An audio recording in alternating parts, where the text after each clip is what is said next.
Hi everyone, I'm Ben Wright, successful entrepreneur, corporate leader and expert sales coach to some of the most talented people our amazing planet has to offer. You're listening to the Stronger Sales Team podcast, where we bring together and simplify the complex world of B2B sales management to help the millions of sales managers worldwide build, motivate and keep together highly effective sales teams. Teams who grow revenue and make their businesses actual profits. Along the journey, we also provide great insights and actionable steps to managing your personal health. A happy and productive you is not only better for your teams, but everyone around you. So if you're an ambitious sales leader who wants to build the highest performing and engaged teams, Stronger Sales Teams is right where you need to be.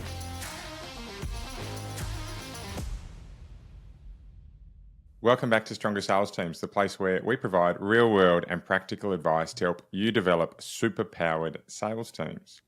We are rolling with speed into the new year. It feels like, and it happens every year, it feels like we move from that sprint into Christmas, we down tools, have a blissful period for most of us of not doing much at all, and then bang, we're straight back into it. And by the time this one's going to air, we hopefully have been all around a couple of places in Australia. And personally, we had a nice trip through to the USA planned. So by now, we should have been out to Breckenridge skiing, a road trip through Phoenix, out to Palm Springs, Joshua Tree, and then through San Fran and LA. So a bit of a cool little family adventure before our little one heads off to school this year. But it fades really quickly once you've had that experience. But for me, what often happens through these experiences is that we build a greater breadth of world experience and knowledge when we get to do things outside of what day-to-day tends to take up most of our lives. And that tends to be our professional lives and our personal lives. And our personal lives really during the year, they tend to revolve around family or health and fitness or a lot of routine rather than being able to necessarily have those fantastic experiences. So for me, one of the things that I like to take out of any experience I have, whether it be professional or personal, is where I can find some really great stories that relate through to in particular, my professional life. And I will put a little asterisk here to say that it doesn't just have to be your professional life. I find that stories work anywhere in life, be it with friends, be it with family, be it in teaching our children as they grow up, all about the types of things that are important. Stories are a wonderful way to be able to engage them too. And in fact, I often find some of the best storytellers I ever meet are children. They have these wonderful senses of imagination that I'm a little bit envious of, right? I would love to have kept that sense of play and fun and imagination to the same level that children have all the way through life. But alas, we take on more responsibility, we grow, and we have plenty of other things that are fantastic about our lives. So the point of that long introduction is that having spent some time away from the office is when I love to be able to come back and say, right, what are some stories that I've got to tell that are going to land with other people when it comes to particular concepts, systems, processes, ideas, anything that I'm trying to teach through the consultancy business that we have. And for me, storytelling is one that I don't think I've ever met a salesperson who hasn't expressed an interest to get better at, but certainly something that I find very few people have been able to master. And for us, for this podcast series, we certainly started the storytelling theme back in about episode 58.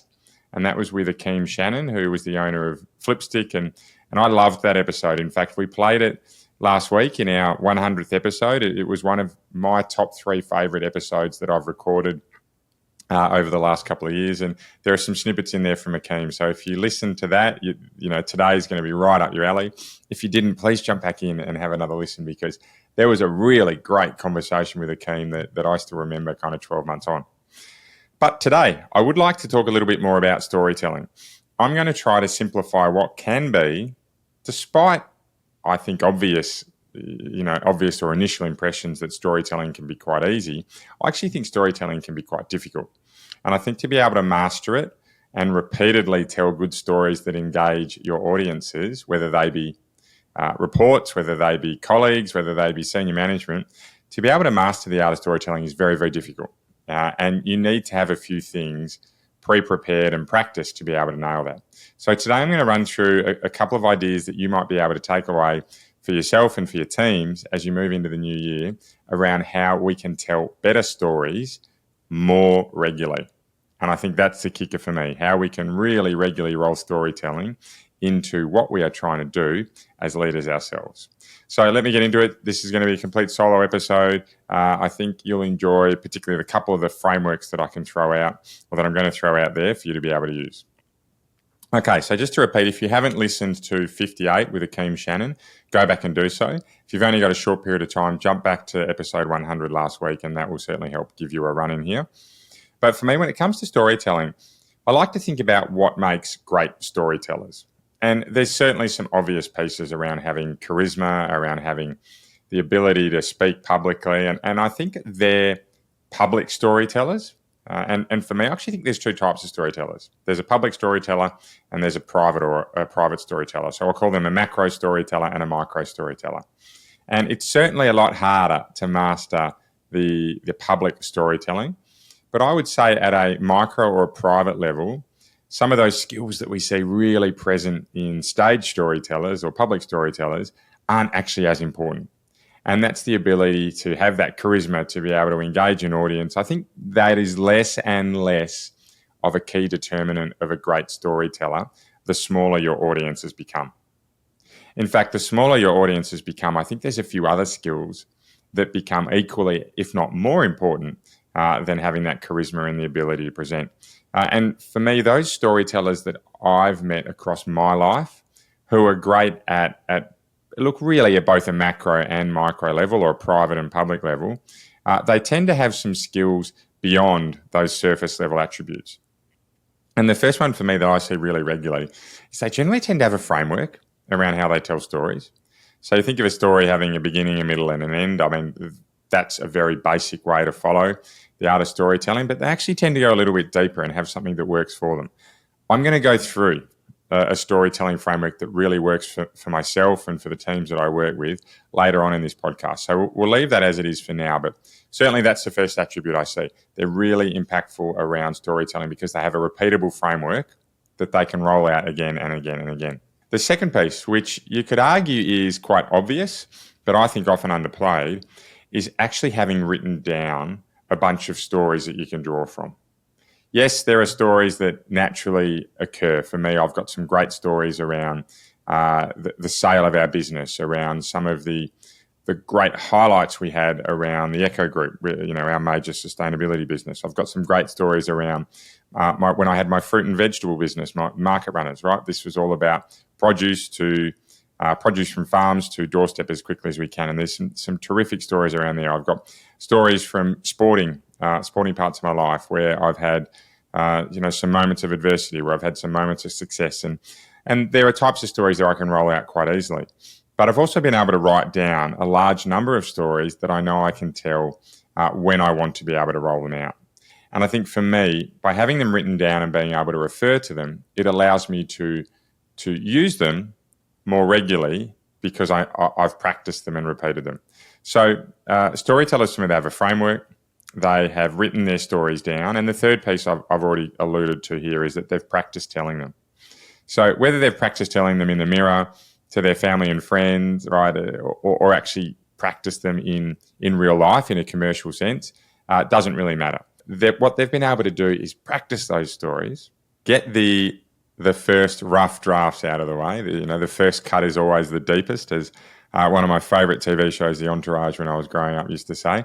They're producing me to Ian, and the editor says first cut. The first cut, it's the most important. It's always the deepest. And Vinny Chase is sitting there going, right, deer in the headlights. But for me, getting really practiced at being able to tell the story in a way that lands, that's worth something. So not only have great storytellers used a framework, they've written their stories down, but they've also practiced these stories so that when they tell them, they hit the mark because they've been able to workshop what does and doesn't work. I will say that for me, I've seen a lot of great storytellers evolve over my time in business. I'm 25 years now in business, and some people now that I see as terrific storytellers weren't originally great storytellers. In fact, they really had to work hard at honing their craft. It took practice. It took the building of skill, and it certainly took the application of will. Very much within storytelling, it's a will and skill approach where I think that you need to be prepared to invest your time into storytelling, but you also need to recognise that sometimes there's some skills to be learnt. And for me, that comes down to the framework, which we're going to go through in a moment. So great storytellers, I think there's some really impactful things for you to think about, particularly if you're looking to tell stories at a more private or micro level. We don't necessarily all have to go hit the stage and be big-time storytellers. So where to start when it comes to storytelling? There's a few areas that I've seen people I've worked with have great success from as a baseline level of storytelling. And for those of you who work with the business, as you hear through some of these, you'll be going, I've certainly heard Ben talk through those. But the number one here is to get really clear on the narrative. So what's the point of the story? Now, this certainly supports writing down your stories and having practiced them. But whenever we're telling a story, it's really nice to start with the end in mind. So was it a great customer outcome? Was that the point of the story? Was it a product that over-delivered? Was it a service that uncovered hidden pain points or opportunities the business had never seen themselves? Was it a project or an installation that actually went pear-shaped and how you were able to resurrect that through some really great customer service? What was the point of that story that makes it impactful? Because if we know the point of the story, it will help us as we go along the journey of telling it to make sure we keep on track. No doubt we've all heard storytellers who will start talking about a road trip or a journey to one destination, but they'll have 3 or 4 pit stops along the way that go way off track. And sometimes they'll even ask you, now, where was I? Where was I at? Where do I need to come back to? They're not necessarily the types of storytellers that land with everyone. Certainly there's some points to some humility and personalization and openness in those. But for me, having the end outcome in mind to keep you on track when you're telling your story is a really great place to start when you're building out your database. The next part for me, when it comes to thinking about where we start with telling great stories, is to make sure we're getting the opening of these stories right. And I will say, I'm going to bring these together with some practical tips for you as we get towards the end of it. But I want to talk through some of the theory, or the practical theory, if you like, that I know has worked in the past.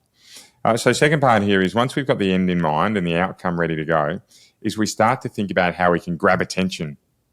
And we want to grab attention from the moment we start that story. That can be through gaining curiosity. That's a really, really fantastic way to do it, right? Often with asking a question. Have you ever wondered what would happen if? Or did I ever tell you about the time that or have you seen the latest results that this business grew by this amount, right? When we're grabbing that curiosity straight away, which we're often doing through words, that's a fantastic way to start a story. But it doesn't have to be the only way. I'm a big proponent of telling a story or gaining curiosity through a visual. So putting into people's minds the visual of something that's special or important to me, or actually holding in my hands something that people can tune into straight away and grab that connection with the story. I feel visual for me is the most impactful way that I can tell stories, which is why I lead on it really, really heavily. But it can also come down to the tone of your voice, the pitch and the speed in which you start the story. It's a great way to grab people's attention because it will break them away from the mold of what you were previously talking about, right? Particularly if you've had a meeting that's back and forward and can be high-paced. If you can slow down that room or grab people's attention through a different tone of voice or pitch or volume of your voice, that absolutely is a way that I think storytelling can be quite powerful.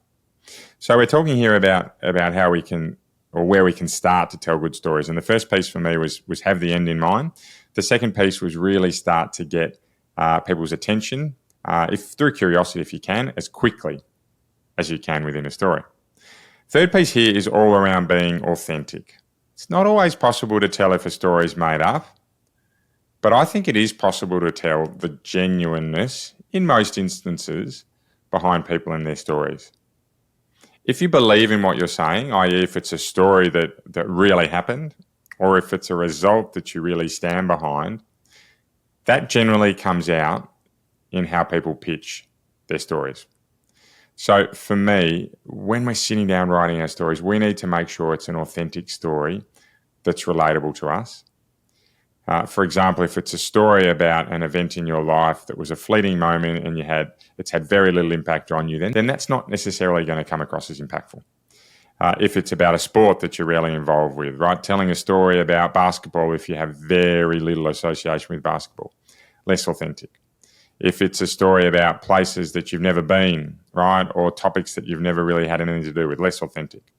But on the flip side, if there's stories about sports you are super passionate about, running, swimming, triathlon, skiing would be my, or even AFL football would be my type of sports. Family, things you do at the beach would be absolutely right up my alley. Traveling, places I've been to, the States, for example. Sports that I've had experiences in at different levels. Water polo was one along the journey, right? I mentioned sports I'm interested in, but there's sports you've played as well.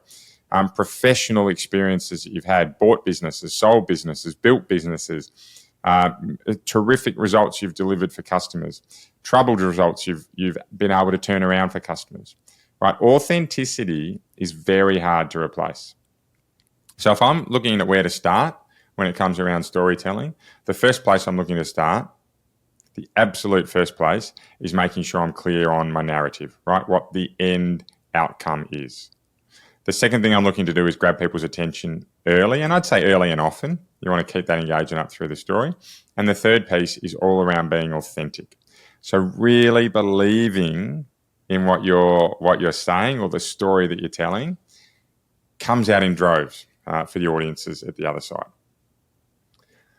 Right, so I think at this point it's a great time to run through a structure that I've seen work really well for dozens and dozens and dozens of people this year, if not into the hundreds. And that's using a framework to tell your story that simply helps you set it up. It's certainly clunky when you first start to do this. Building out this framework isn't one where I would pass through an expectation that you use it once and your storytelling becomes seamless. I would say it's a process you probably need to go through 10, 15, 20 times before you start to nail. But once it becomes subroutine, i.e. once you start to memorize it, we talk about building habits after 21 times and then 3 lots of 21 to really cement them. Wouldn't not surprise me if it needed to go down this path of 21 times to get this one right. But once we start to really cement these habits, it becomes automatic. And we don't necessarily need to think about this framework each time we're telling stories anymore. But the framework that I've seen work really successfully, and one that I certainly use myself, is to break your story down into 4 segments. So rare you'll hear things in 4 from me. I'm normally a 3s or 5s type of person, but for this one here, it's to break it down into 4 segments. So number 1 is, what's the opportunity or problem that you need to solve? Right? Is it a problem of a company not servicing their customers most effectively enough? Is it an opportunity for one of your partners to be able to sell more product, to expand their business? Or are they solving a people-related problem, right? What is that opportunity or problem that you are there to solve? What is the opportunity or problem that this story has solved? Number 2 is the impact that solving this problem had on the company. Now, where I like to phrase this is actually talk about the impact it had prior to you implementing the solution. So the working example I want to use here is in a sales team that wasn't generating enough leads. So if we talk about the opportunity for this team is that they needed to generate more leads across the team. Okay? So company ABC, call the company whatever you like. Let's call it company Noosa Heads. They needed to solve a problem of getting more leads into their business. The impact that not having enough leads was having on the business was that the team was falling short of budget. So Team Noosa Heads was not hitting their sales results because they weren't generating leads across the business. So that's number 1 and 2, the opportunity or the problem and the impact it was having on the customer. The description of the solution is what someone in that team did to solve that problem or bring the opportunity to life. So in this instance, we had Noosa Heads was not generating enough leads across the team, which was resulting in them falling short of budget. But Jenny from the team, she attended 3 networking events and booked 6 meetings in the last week. So Jenny in this business decided that she was going to take lead generation into her own hands, headed out to networking events, got her pitch right and booked 6 meetings from it. The fourth piece, so the first, second, and third is the opportunity or problem, the impact that it was having on the company, the team, or the customer. The third piece there was the description, what they did about it, or what you did about it, doesn't matter, whoever the subject of the story is.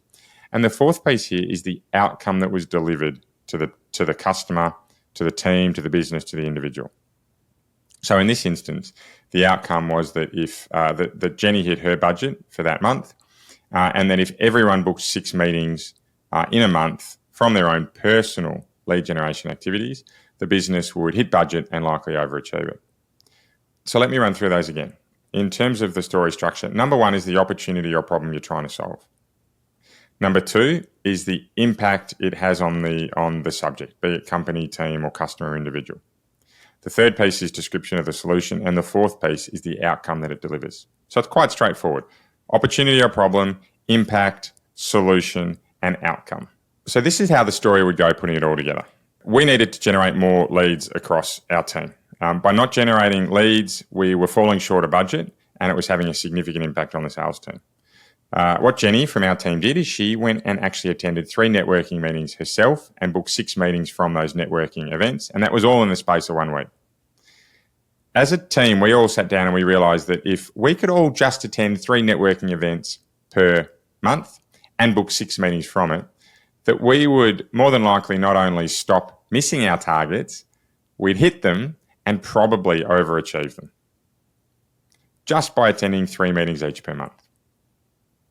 So there you can see that's quite a short, punchy story. It doesn't have a lot of humour or flavour to it. I've kept that really, really simple.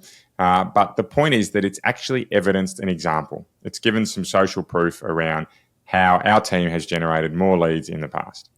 Now, we can certainly expand upon those stories, and I'm more than happy to talk or hear about your storytelling pitches if you want to reach out to me directly. But the point is, if we can practice telling stories through a repeatable structure, that's when things start to really turn for us. Because I've certainly said that if we can get our outcome clear, if we can grab curiosity or grab attention with our story early, and then if we can be authentic in how we tell it, we've got some of the building blocks ready. If we add to those 3 areas, having a repeatable structure that we can draw from, what that does is it gives us a place to start whenever we're telling a story. It gives us a place to use as a baseline that we can repeat again and again and again, and consistency absolutely builds predictability, and often when things are predictable, we can become really, really good at them, really well practiced at them. So for me, when it comes down to storytelling, I would really encourage you to think about building out a framework to be able to tell your stories from. Now, for me, how can we take today's podcast and practically roll it into our working days? I'd recommend you take an approach like this, either yourself or with your teams. And the first one would be to sit down and get a piece of paper. I can send across some information if you need it. Please get in touch with me directly, LinkedIn, hello@strongersalesteams.com. But what I'd do is I'd actually start by getting everyone to build out their stories. Build a central repository of stories that we can all tell from. Now, you might want to share those across the team or do them individually, it doesn't matter. But if we can get those stories ourselves first, then we're off, we're ready to go. Everyone has a bank of stories. The second one is to get that framework rolled out within your team. Get everyone practicing some of those stories they've written down through that framework. The third piece is then to start to work on the narrative, so the outcome, grabbing attention and being authentic. That becomes very much a skill part of storytelling, and if you need some help with that, let me know. But it's certainly being able to tell good stories is something that's within everyone's grasp. You don't all, or we don't all, need to be brilliant public storytellers, but if we can nail it within our business, within our customers in smaller audiences, for me, that's well within the grasp of the majority of salespeople I've ever worked with. So there we have it. There's some punchy information in there around storytelling. It pairs with the more aspirational piece from episode 58 that I've mentioned a few times. But certainly getting a framework right for storytelling, I think, is the best step we can take as salespeople or sales leaders to really drive improvements on it from ourselves into the future. So that's it for today. I hope you enjoyed the Storytelling Podcast. Welcome back to the new year for those who are just starting to get back into things. But until next time, or until we meet again on the podcast next week, keep living in a world of possibility and you'll be amazed by what you can achieve. Bye for now.